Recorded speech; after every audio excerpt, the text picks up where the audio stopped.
verehrte Freunde der Energieavantgarde Anhalt, and also a very warm welcome to our guests from New York, from Estonia.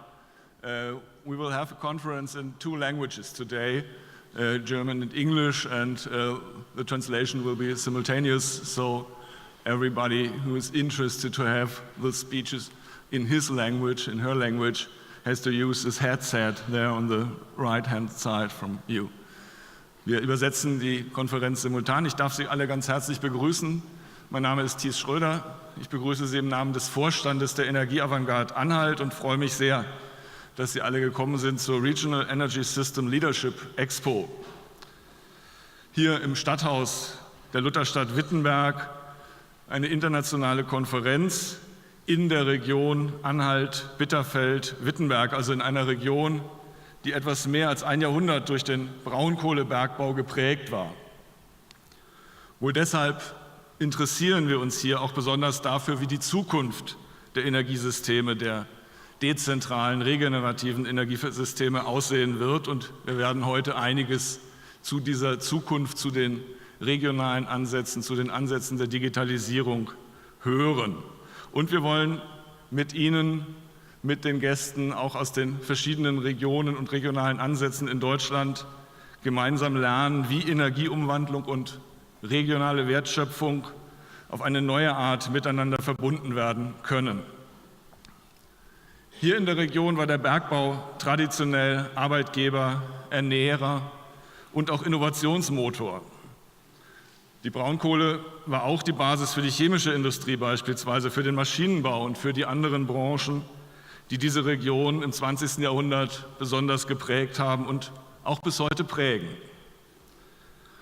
Selbst die Stadt Wittenberg, die international ja eher mit Reformation und Luther in Verbindung gebracht wird, ist bis heute auch eine Industriestadt und findet zwischen diesen beiden Polen Industrie und Kulturgeschichte ihre Position.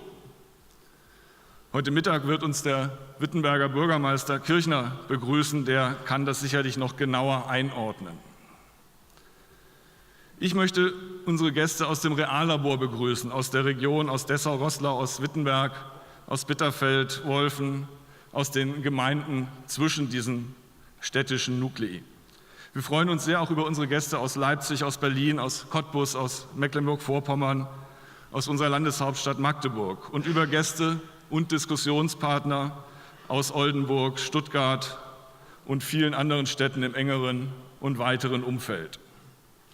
Und ganz besonders heißen wir natürlich unsere Gäste aus Tallinn und aus New York willkommen.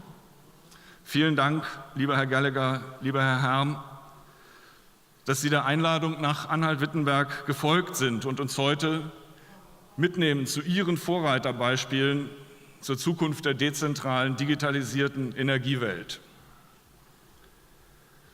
Wir wollen uns neben diesem Blick in die Welt auch sehr intensiv um den Ist-Zustand der Regionalisierung der Energiesysteme kümmern, diese diskutieren. Und die Energieavantgarde Anhalt möchte mit dieser Veranstaltung vergleichen und stellt sich auch selbst dem kritischen Vergleich. Was konnte in den ersten Jahren unserer Arbeit erreicht werden? Wo können wir schneller, besser werden? Wo stehen andere, die einen ähnlichen Weg eingeschlagen haben? Welche Bedeutung hat die Sektorkopplung für die Energiesysteme der Zukunft? Ist zukünftig jeder selbst sein eigener Energiewirt? Sind wir damit überhaupt auf dem richtigen Weg? Erreichen wir auf diesem Weg genügend Bürgerinnen und Bürger, die zukünftigen Prosumenten in einem solchen digitalen und dezentralen Energiesystem? Wir, die Energieavantgarde Anhalt, sind überzeugt, dass diese Prosumenten das Rückgrat der Energiezukunft sind. Wir sind davon überzeugt umso mehr, weil in wenigen Wochen, Ende Mai, auch hier in Deutschland die neue Datenschutzgrundverordnung der EU in Kraft treten wird. Diese Verordnung erinnert uns in diesen Zeiten nochmal daran, dass wir selbst, die Bürgerinnen und Bürger, Urheber und Inhaber unserer Daten sind. Gestärkt durch diese Verordnung werden die Rechte der Nutzer. Nun müssen wir als Nutzer oder Geber der Daten auch darüber nachdenken, was wir aus diesem Recht machen. Sie haben die Diskussion der letzten Tage verfolgt. Daten als das neue Erdöl oder als die neue Kohle. Der Satz ist aktuell hier in Deutschland wieder in aller Munde. Er ist dies auch, weil der Deutsche Städte- und Gemeindebund den Kommunen empfohlen hat, die Daten ihrer Bürgerinnen und Bürger doch bitte auch wirtschaftlich zu nutzen. Das Einwohnermeldeamt wird also zu einer Art Facebook und Cambridge Analytica arbeitet demnächst jedem Stadtrat zu. Ich setze da ein Fragezeichen. Wir wissen noch viel zu wenig über die Bedeutung der Daten, die ja unser ureigener Rohstoff sind, nicht der Rohstoff der Kommunen, der Unternehmen oder der Medien. Wir sind aber sicher, dass dieses Wissen um eine gemeinschaftlich verabredete Datennutzung quasi die zweite Seite der Medaille Energiewende sein wird. Auch darüber werden wir heute einiges lernen und darüber debattieren können. Ich wünsche uns eine sehr intensive Debatte, vielleicht nicht ganz so emotional wie der Streit um die Wiederkehr des Wolfes, über den genau vor einer Woche hier in diesem Saal heftig gestritten wurde. Unser Heimatbegriff zumindest, unser Verständnis von Region soll weniger angstbesetzt sein und mehr auf Zukunftserwartungen aufbauen. Denn als der Wolf vor 200 Jahren zu Beginn des 18. Jahrhunderts hier in Sachsen-Anhalt ausgerottet wurde, wurde gerade das Dessau-Wörlitzer Gartenreich hier in der Nachbarschaft angelegt. Luther war noch nicht einmal 200 Jahre tot und von der Industrialisierung, gar dem Bauhaus oder dem Braunkohletagebau war noch überhaupt nichts zu ahnen. Pferd und Wagen dominierten die Verbindungen auf holprigen Wegen. Doch schon damals sahen sich die Schöpfer des Gartenreichs Dessau-Wörlitz in Europa um, wollten das Neue, das Bessere, das Schönere kennenlernen und aufnehmen zum Wohle des damaligen kleinen Fürstentums in der Krise, das hier benachbart war zur Lutherstadt Wittenberg. Für die Energieavantgarde Anhalt ist das bis heute ein Reformvorbild und wie damals der Kunst verbunden, der Kunst und der Aufklärung, wollen wir Sie heute Abend nach der Konferenz gerne einladen zur Premiere des Kunstwerks Fake Star in den Elbwiesen, 5 Minuten von hier entfernt. Dieses Kunstwerk der Fake Star des Künstlerteams um Julius von Bismarck, Benjamin Maus und Richard Wilhelmer wird ein neues Licht, einen neuen Stern über Wittenberg entstehen lassen. Und wir wissen nicht genau, ob wir diesen neuen Stern glauben, wie er entsteht. Wie entsteht heutzutage ein neuer Stern? Wir sind selber gespannt, seien Sie heute Abend gerne mit dabei. Bis dahin wünsche ich uns allen eine inhaltsreiche Konferenz. Vielen Dank, dass Sie alle hier sind. Auf die Headsets hatte ich hingewiesen. Und vielen Dank vor allem den Kooperationspartnern Dynamis, dem Zusammenschluss der Innogy-Stiftung, des IASS Potsdam und der 100% Erneuerbar-Stiftung, diese Veranstaltung gemeinsam mit der Energieavantgarde konzipiert und vorbereitet haben. Vorab schon mal vielen Dank dafür und auch vielen Dank an die unterstützenden Teams und Hände. Und damit darf ich überleiten und Ihnen die Moderatorin des heutigen Tages vorstellen, Patricia Schulz. Patricia, Mitarbeiterin bei Dynamis und bei Energieavantgarde, führt uns durch den heutigen Tag. Ich bin sehr gespannt und wünsche Ihnen allen ein herzliches Glück auf.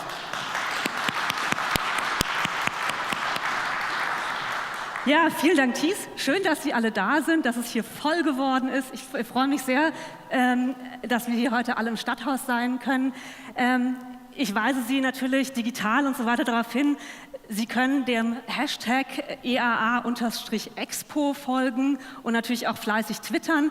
Ich weise Sie auch darauf hin, es gibt einen Livestream, das heißt, Sie können es hinterher nochmal auf YouTube angucken und Sie werden aber auch sehen, es sind überall Kameras, dass Sie darauf emotional vorbereitet sind, dass hier gefilmt wird. Ich freue mich ganz besonders jetzt als unseren ersten Redner ankündigen zu dürfen, James T. Gallagher vom New York State Smart Grid Consortium. James Gallagher arbeitet seit den 70er Jahren, man würde es kaum denken, im Bereich Energie und war unter anderem Berater des New Yorker Bürgermeisters Michael Bloomberg und bei der New York Public Service Commission, bevor er beim New York State Smart Grid Consortium angefangen hat. Er kennt sich also mit Infrastrukturreform aus wie wahrscheinlich niemand anders hier im Raum, ohne jemandem zu nahe treten zu wollen, und kann nun berichten von der Modernisierung des Energienetzes in New York State und eben auch in Puerto Rico, worauf ich persönlich besonders gespannt bin. Seine Keynote trägt den Titel, ich klicke mal, genau, Grid Modernization in New York State, Early Lessons Learned and the Role of New Technologies. Wir freuen uns sehr. Jim, the floor is yours.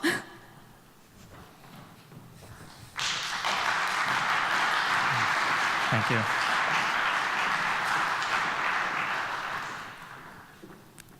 Thank you very much for that introduction, and I'm sure I don't know more than everyone else in the room, and so, but very nice of you to say. Let me see if I can get this to work. Okay, again, my name is James Gallagher. I'm the executive director of an organization called the New York State Smart Grid Consortium. Just give you a little background first on what my organization is. We are a not-for-profit in New York State. We were created about 7 years ago, and the idea was to get all of the key organizations involved in grid modernization in one organization, with the idea being to improve communication, exchange information, do joint research, and really to promote the broad statewide implementation of a safe and reliable grid. Our members include leading utilities in the state, technology manufacturers, policymakers, research organizations. And our focus on the last few years has been everything from new technologies, the implementation of new technologies, microgrids in New York State, and then recently a rather dramatic transformation of the utility distribution system within the state. And I'm going to get into that. I wanted to give you background on what we did, what were the drivers of that experience, what worked and what didn't work. One other thing that we're very involved in right now is assisting Puerto Rico. I signed a memorandum of understanding with the Puerto Rico utility. We are basically helping them in terms of grid simulation. As many of you know, the grid was almost completely destroyed in Puerto Rico. So what we are doing right now is assisting them in long-term modeling of alternative solutions, whether it's solar, more renewables, whether it's microgrids. But that's probably the project I am most passionate about right now. Our members, again, include in technology companies, everyone from IBM to Direct Energy, Tesla, Solar City, government agencies, as well as universities and research organizations within the state. Before I get into what's happening in New York, I wanted to provide a little bit of background context in terms of evolving technical landscape that's driving much of what we're doing, whether it's in New York or whether it's in Germany. The Internet of Things, distributed energy resources, and then this concept of transactive energy. I realize I have a lot of material, so this introductory context piece I want to move rather quickly through. Just first, and I'm sure many in the room are familiar with some of these figures, in terms of global connectivity and the growth of distributed energy resources. As of last June, 85% of the world's population has access to electricity and 51% has access to the internet. That has grown from 5% in 2000. So the increase has been dramatic. The expected global revenue from Internet of Things device shipments projected to be $815 billion by 2026. And within New York State, within the US, we're expecting over 90 million smart meters. So there's a rapid change underway in the world in terms of new technologies being introduced that we need to take advantage of. What this means is also ever-increasing complexity of the grid, rapid increase in the amount of distributed resources that need to be interconnected to a grid that was not designed to accommodate these devices. The expected distributed resource capacity is projected to grow rapidly, up to 5 times in the next 5 years. And this creates substantial needs for new technologies, new analytical systems, new system intelligence, and significant upgrades in our transmission grid. In terms of benefits, I'm sure many people in this room are familiar with the benefits, especially to utilities. Utilities will get a better understanding of what's happening within their grid system, and customers will have a better understanding of their own use of energy and their ability to interact with the grid. One of the things that we're trying to achieve within New York and here in Germany as well is what's called Transactive Energy Platforms. And basically that's an internet-enabled grid, free market, where customer devices can exchange information and ultimately related to power transactions, settle on appropriate prices of services and close to real time. So this is something we want to move towards. Right now, we are rather far away from that, or when I say rather far away, a few years away from achieving this objective, but we're getting there pretty rapidly. Before I leave the background technology and I get into what I really want to discuss, which is what's happening in New York, I'll say something about blockchain.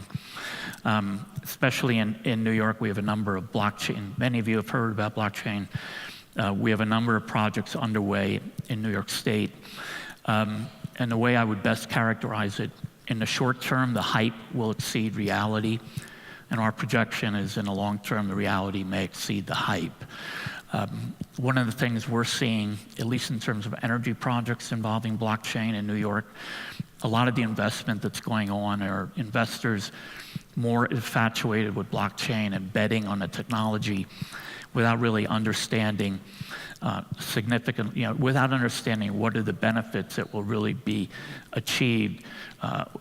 What will blockchain do better than the digital alternative? So we have a lot of challenges right now in terms of implementing blockchain, especially in the US, in terms of scalability, transaction costs, and also a regulatory system not designed to handle blockchain. So we're focusing on these issues. I can talk about them separately, privately, but I just wanted to touch on, I know there's a lot of interest in blockchain. That is not at the heart of what we're doing in New York. It is experimental interest right now that we're exploring, but the heart of what we're doing is what I want to get into right now. Before I plunge into specifically our transformation efforts, let me tell you a little bit about New York in terms of the numbers. We have population, 19 million people. Our required installed capacity, and by way of comparison to Germany, we have roughly a 39,000 megawatt peak. We have over 11,000 miles of transmission. We have challenges in New York State we have a lot of renewables upstate. We have difficulty getting it downstate where the load centers are in New York City, very similar to the difficulties of moving power within Germany. We have 6 regulated investor-owned utilities and the New York Power Authority. The drivers of grid modernization in New York probably very similar to the drivers here in Germany. We need to replace aging infrastructure. Much of our infrastructure was built in the 1950s through the 1960s. It needs to be replaced. It needs to be upgraded. We also have very aggressive renewable energy efficiency and carbon reduction targets, perhaps less aggressive than in Germany, but I will show you those in a moment.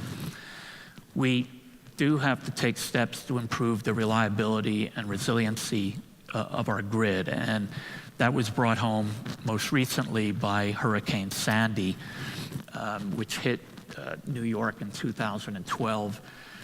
causing outages, up to 9-day outages, also with over $50 billion worth of economic impact just on New York City alone. So as we experienced things such as Hurricane Sandy, there was a real impatience for change within New York. There was impatience for change by consumers. There was impatience for change, especially by government, saying, the status quo was no longer acceptable. Given the technology availability and changes, there was a real drive within New York to step back and let's try to make some significant transformation of our utility system. Our energy policy goals, and I think these are probably somewhat similar to in Germany. Our goal by 2030 is a 40% reduction in greenhouse gas emissions from the state from 1990 levels and an 80% reduction by 2050. We also have a goal of 50% of our electricity generation to be from renewable resources by 2030, and 38 US states have that same goal. And then lastly, 25% reduction in energy consumption in buildings from 2012 levels. I believe these are on par with some of Germany's own goals, but I would appreciate it, if someone could, point out what the differences might be. Another important point is our state has basically distanced itself from the federal government in terms of the Paris Climate Accords, and New York State is aiming to achieve the goals of the Paris Climate Accords, as are 15 other states, including California. Some of the major programmatic initiatives within our state, we have something called a Clean Energy Fund, which was recently established, and it's a 10-year, slightly over $5 billion commitment to clean energy programs in the state, with at least $230 million of that invested in low to moderate income initiatives during the first 3 years. We have a program called New York Prize, and New York Prize is the intention of this program is to encourage microgrid projects across New York State. And it's $40 million, which the objective was to first provide communities around New York State $100,000 each to conduct feasibility studies of potential microgrids in their communities. And 83 communities came forward across the state and accepted that money and completed the feasibility studies, which was, in my experience, it was very significant because this was one of the first time communities actually got together with the utilities and the creativity in the room trying to design these microgrids was something I never saw, and just all the time I worked solely directly with the power companies. New York Prize, we've gone from 83 feasibility studies to now we're working on 11 microgrid projects across New York State, and we ultimately hope to build out at least 5 of them. We have a program called the New York Green Bank, with the objective being to invest $1 billion in clean tech projects over the next 5 years. And then lastly, the last initiative I want to point out is offshore wind. We have the government just put out a goal of 2,400 megawatts of offshore wind in New York State by the year 2030. We are just beginning with 0 offshore wind. So we have a lot of catching up to do, but we really see offshore wind as a great resource that we can tap within New York State. Now, I want to talk about the one significant new program initiative that received a lot of attention, across the United States and also internationally. It's called Reforming the Energy Vision Initiative. And what this was, a little background on this. The Public Service Commission came forward and was looking for fundamental changes in the ways that utilities provide distribution service. And the idea was to align utility practices and align utility regulation with the technology advances that I was discussing. And really to explore new business models for utilities. with the idea being to get more private sector involvement in delivering energy services, to encourage joint ventures between utilities and the private sector, and really to move optimization of the grid down to the local level. The objectives that were put forward by the governor's office was that we really need to find a way to get new value out of the system by exposing the utility to the same forces that have occurred elsewhere in industry, to provide utilities with increased risk to drive increased efficiency. But we don't want the utilities to lead the market. We want the utilities to respond to market forces. So we want to do as much of this as possible through market forces, with the recognition that much of what we do in the short term will not be economic, but in the long run, it needs to be economic. And lastly, and importantly, we call this a system of systems, meaning utilities need to change, but so do regulators, so does regulation. So a big part of what we're doing is also changing regulation in our state. Probably the key concept that we're working to implement in New York State is something called the Distribution System Platform. And the idea is that every utility would become a distribution system platform provider. And with the idea of creating this platform to facilitate market transactions at the distribution level. And the utility, and it can be either a utility or a not-for-profit organization or some other entity can run the distribution system platform.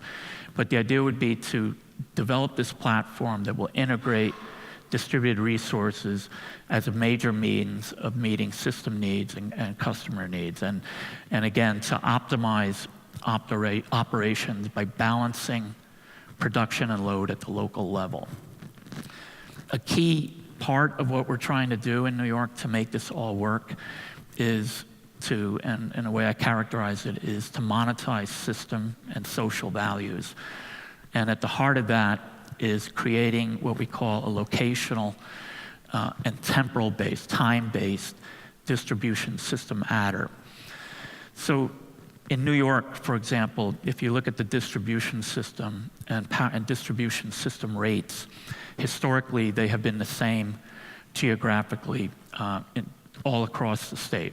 All across New York City, for example, when in reality, the true cost of providing that distribution service could vary up to a factor of 300 from one portion of the city to another. And what we're trying to do is to make the true distribution cost more transparent to distributed resource providers and to customers, which will encourage market-based reactions and investments where they make the most sense. So we want to use market-based means, again, wherever appropriate and wherever we can to leverage outside private capital in making these investments. And the utilities' role would be not to guide these investments, but basically create a platform that would facilitate these market interactions. On the technology side, this is happening separate from the distribution system platform. Utilities are making dramatic gains in terms of increasing system intelligence, to automate the grid operations. We're seeing improved integration of utility planning with the bulk market planning. I mentioned, advanced metering infrastructure. New York was a little late in introducing advanced meters. They are now being put in place. And importantly, communication and data management needs to be strengthened. The last point I'll make is about cybersecurity, which is a major issue within New York State. I can give you an example. On a hot day, an example is there's a bulk market interchange in the United States called PJM, which controls the bulk market structures for most of the mid-Atlantic states.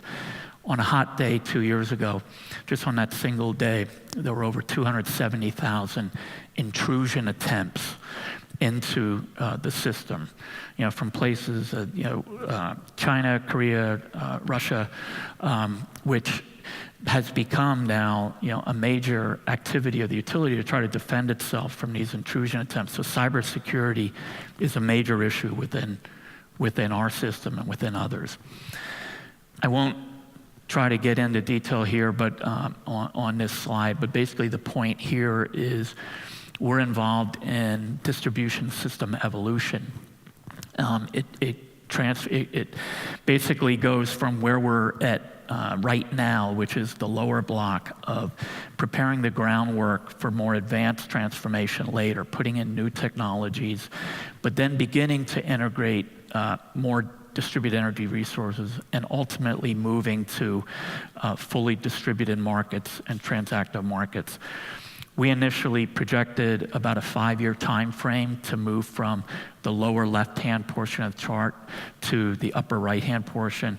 Probably more realistically, it's about 10 years until we believe we can get to a fully transformed market that will enable the distribution system platform to be operating effectively. In terms of the status of REV right now, utilities have submitted their distribution system plans. The plans have a 5-year outlook. They came in with the initial plans 2 years ago. New plans are due this year. Major organizational changes are underway at the utilities right now to accommodate the distribution system platform. And the costs of doing this are substantial and are being addressed separately in utility rate proceedings. There's a lot of work underway in New York right now in terms of improved planning methods and processes and simulation tools. My organization is involved in a major project with the New York utilities and the California utilities to develop vastly improved grid simulation tools. We're using that in Puerto Rico. Also a lot of work in trying to improve our capabilities in valuing the distribution system, as I described. That work is moving more slowly than we expected, but the work is significant and important. We need to improve data availability, similar issues that you have here in Germany. And the one very substantial change that has happened in New York right now is something called non-wires alternatives. So anytime a utility in New York State is going to make a major investment in a distribution system upgrade, let's say a substation, for example, they have to first issue a request for proposals for non-wire alternatives, and whether that's distributed resources, whether it's energy storage, or it's energy efficiency. And we just had a very large project in Brooklyn, a $1.4 billion substation was delayed by a number of years through these non-wires alternatives at substantial savings over business as usual in New York State. And I have two final slides here. I want to talk just briefly about the accomplishments that we believe we have made, or that I believe have been made in the short term. This effort has been significant. Over 300 parties have been engaged in these discussions, working with the utilities. And there's a significant cultural change underway at both the utilities and the regulatory commissions. Much more open to innovation, much more open to collaboration and partnership. There's much more focus on customers, recognizing that customers are really at the heart of what we're trying to do, and what the utilities should be trying to do is improving customer satisfaction. As I mentioned, consideration of non-wires alternatives is becoming the norm whenever major distribution system investments are needed. Determining the locational value of distribution is advancing, but it's advancing slowly. And then also we're making a lot of progress in terms of new technologies and new planning tools. And there's significant acceleration in the development of advanced metering infrastructure, as well as microgrids and demonstration projects. In terms of lessons learned, what didn't work or what could have been done better in our Reforming the Energy Vision initiative, probably number one was our process, I call it unwieldy. The process was very complicated. At one point, over 25 separate regulatory initiatives were underway. Right now, there are over 41 statewide programs that are called REV. And it just became too big and spread too widely. And as a result, there was a lot of confusion in terms of what we were really trying to achieve. So the recommendation would be stay focused, keep your efforts limited to try to really achieve some progress in some critical areas. One of the things that we did not do a good job on is having an effective roadmap of really where we wanted to go long term. There were often promises of a roadmap being developed, but it never actually was agreed to. So there's a real need for public understanding of what you're trying to achieve and what the long-term goals are. And in our case, the regulators really should have done a better job of preparing that long-term plan. Customers in New York, the consumers, are very supportive of what we're trying to do, but often very unclear about the objectives.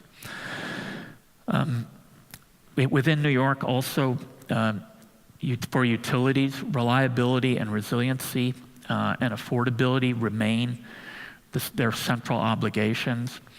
And utilities have found it somewhat difficult to really let go of what I'll call a command and control mentality, being in charge, running the system, and stepping back and allowing the market to operate. It is going to take some real effort at a lot of utilities. And I think lastly, we're recognizing that this isn't going to happen overnight, and transforming the utilities, at least in our state, may take decades to really accomplish. And what the utilities and the regulators consider to be fast, to be considered significant progress, is not the same as what the private sector considers to be fast. So we're trying to align those differences. But importantly, the process has begun. The regulators did not want to just, as they put it, nibble around the edges of change. The idea was to plunge in and to make dramatic change, and that's what we're trying to do. And I think the final point is leadership is critical and the most important. You have to have a leader for the state, for the government. You have to have a leader at the utility. You have to have a leader at the commission that's committed to these objectives and committed to change. And at least during the early stages of this effort, we had that leadership and it made it possible. But I think without that, it's difficult to do any of the things that I've been discussing. So with that, I'll conclude. My experience has been that we're all dealing with similar issues and similar challenges, but the way we achieve them is different, and there's so much to learn from one another. I know we're trying to learn as much as possible from Germany, and we'll continue to try to learn as much as possible from Germany, and we hope to share our lessons learned as well with you and with other countries. So with that, I'll conclude. I don't know if there's time for questions. Yes, time for questions, absolutely. Okay. Should I put? Yeah. Vielen Dank, thank you very much. Wir haben 10 Minuten für Fragen und ich sehe, Sie haben die Kopfhörer auf, sodass wir die auch auf Deutsch stellen können, die Fragen. Ich würde Sie bitten, Ihre Fragen wirklich als Fragen zu stellen, nicht als Co-Referate. Wir haben Kollegen mit Mikrofon, bitte nicht ohne Mikrofon, sonst hört man Sie nicht. Und es wäre nett, wenn Sie sich vorstellen, bevor Sie die Frage stellen, damit wir wissen, wer Sie sind. Möchte jemand anfangen? Einmal dort, bitte.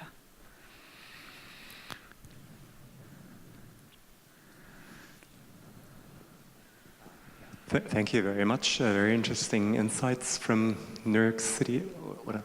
Is that okay? Yeah. Yeah. You mentioned in one of your first slides a fund, and I was curious who's the initiator of this fund, and how are your experiences with that fund and the financing of projects over this fund?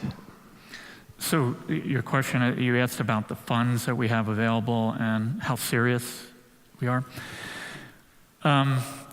Well, very serious, in that it was the government that established that fund. You know, the commitments have been made for substantial, you know, as I mentioned, over $5 billion for the Clean Energy Fund. The real challenge now will be to spend that money effectively. We have an organization in New York called the New York State Energy Research Development Authority. They are one of my organization's members. They have a staff of 500 people with a multitude of programs. And I think the real challenge for them will be, one of the challenges has always been to move that money out efficiently and quickly and effectively and not get bogged down in bureaucracy. So that's something we're going to have to stay on top of. You know, but really the goal is these funds will help accelerate market transformation, but really we need to find a way to provide market incentives without those incentives. And that's where we believe that if we can really make the true cost of the distribution system, for example, find out what are the true costs of the system, as well as the true environmental costs, right, and monetize those costs to be able to pay for, you know, provide that price incentive, we'll get that market reaction. At least that's the long-term hope. In the short term, we have to provide these incentives to try to spur the market. I feel like I have all this electronic gear hanging on me here. Any other questions? Yeah, thank you very much for the presentation. Rolf Sig is my name. I'm from Germany as a freelancer working on hydrogen technologies mostly. A very short technical question. You were referring on the one hand to 83 feasibility studies and only 11 projects actually started. And the other one is, I mean, one point is why putting so much money into those feasibility studies, which are, I guess, more or less very similar in technical terms. And the other one is just a short question, the non-wire alternatives. Yes. This refers to microgrids independent from the traditional grid, or what is the, maybe you could explain a bit. Let me, if I understand the first question was, okay, we did 83 feasibility studies, but the next phase was 11 projects. And the reason for only 11 projects was the money available, because the next phase was substantially more money being provided as an award. One of my objectives, one of the things that I am most concerned about is, what about those 72 projects that didn't move to, you know, phase 2? And the reality is, many of those 72 projects are good projects, very good projects, either, whether it's the entire project as a microgrid or a piece of it, you know, maybe a combined heat and power system, or you know, some other aspect of the project that's worth going forward. And so what we are trying to do is go back to those 72 community projects that didn't move to phase 2 and to try to find a way to make them happen. Phase 2 is purely the government-supported, you know, microgrids. You know, they're getting additional rewards to move to the construction phase. But you make a good point. I don't want to see those 72 projects that those individual communities spent so much time on just drift away. So I'd like to find a way to make them happen, and we're working on that. In terms of non-wires alternatives, Con Edison, and you can find a lot of this on the internet, Con Edison, it was called the Brooklyn Queens Project, this very large substation, $1.4 billion substation, where Con Ed basically said, come in with any proposal you have, whether it's microgrids, whether it's efficiency, whether it's energy storage, you know, just be creative and come in with solutions. but be able to demonstrate how you're going to specifically reduce local demand for power, so that that can then be translated into what kind of savings might be possible in terms of traditional distribution system investments.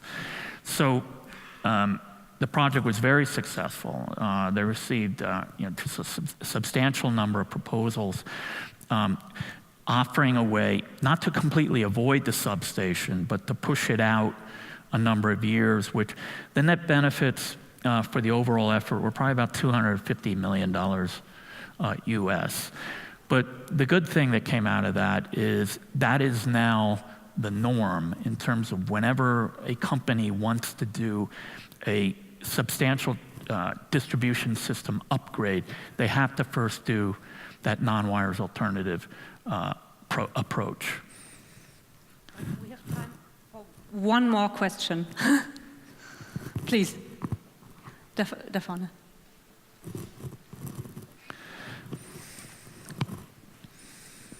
Thank you. Sabine Froning from Communication Works. If I may have two questions, you can choose which one you answer. Okay. One is more specific. You've talked a lot about the electricity grid.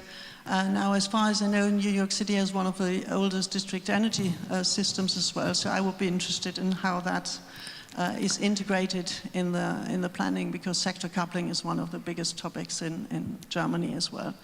And the second, more broader question is, how do you engage with the citizens, and how far have citizens participating in elaborating the roadmaps, and how are they being kept involved, not in terms of market, but in terms of societal engagement? Thank you. Well, let me begin first by the system you're talking about, the distribution system within New York City.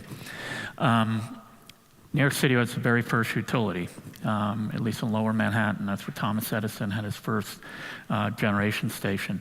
The grid is very old, over 90,000 miles of underground cable. Underground, very expensive to maintain and improve. I remember I spent many years as head of energy policy for New York City, and there are hundreds of, at the time, distribution system manhole explosions per month. So you're always trying to stay on top of that. So it's expensive to maintain. I think, were you referring to the steam distribution system, which is, there's also a steam distribution system under New York City that was built in the 1880s that is still existing, and most of the large buildings within New York State depend on that steam.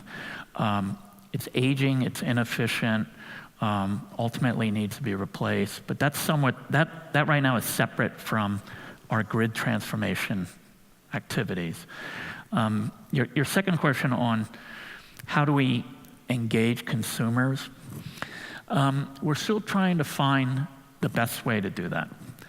One thing that we did, my organization did, is we went out and did a survey of New York consumers across the state, by region, and also by education level. We tried to segment them, consumers, by education, by income, where they lived.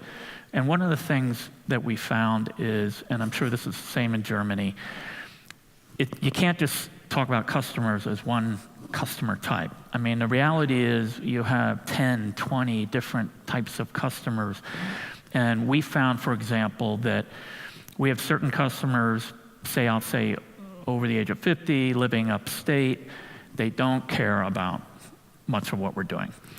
But one of the things we did find is younger millennials, well-educated, downstate, really want to get engaged. And I think one of the most promising things that we learned is the younger generations who are exposed more at an earlier age to digitally what's available are much more likely to get engaged in the things that we're beginning to roll out. We do need to find a better way. We try to have town meetings and town halls and informing consumers, web pages, but we haven't found the best way yet. And that's why the microgrid project, which I spoke about, where you actually got people from the community in the room, where you could talk about how best do we design our distribution system going forward. That just, for me, was the best way to get consumers engaged in discussing at a real level. Rather than just telling them, here's what we did, getting them involved in the discussion about what they want the grid to look like is really the type of thing we need to do more of. So I don't know if that answers your question, but we haven't found the ultimate right solution, but we're trying to do that. Should do one more? Oh, one more. Well, why don't we do one more? Thank you very much. My name is Stephen Scherer. I'm founder of a startup called Kraftstrom, and we develop plug-and-play systems to engage customers, speaking of customer engagement. And my question is New York State working on regulation to allow plug-and-play systems? Because that is one very efficient way of engaging younger customers. And it is plug-and-play with what technology? What do you? Basically, solar panels that are plug-and-play. They produce electricity and divert it directly into your home grid, as well as storage systems that are plug-and-play. So you don't need an electrician. There's no major cost involved in installing the system. My quick answer is yes, we're open to that form of technology. One of the things, and we want to see advances and more innovation. One of the things, and I'll go back to regulators and regulation in New York need to keep pace with what's happening in the markets. And it has not done that. I mean, it has not done that for decades. And, a good example is, some of the blockchain experiments and projects that are now being considered, where the aim of some of these small companies, like there's a blockchain project, a microgrid project in Brooklyn, where the aim is to allow consumers to buy from one another. Regulation right now does not allow that. As soon as you sell to another customer, you're considered a utility and you're regulated as a utility. And we need to step back and look at regulation and how do we allow some of these innovative projects to happen. In my view, probably the best way to really understand, we need to have better case studies of how these projects work and to probably do them within a microgrid where you're limiting the actual exposure of the new technology, just to understand, what are its impacts. We need to do more of that. But I guess my answer is just that regulation needs to keep pace with technology change. And where regulation is not needed, we need to get rid of regulation. All right. Thank you so much. Okay, thank you.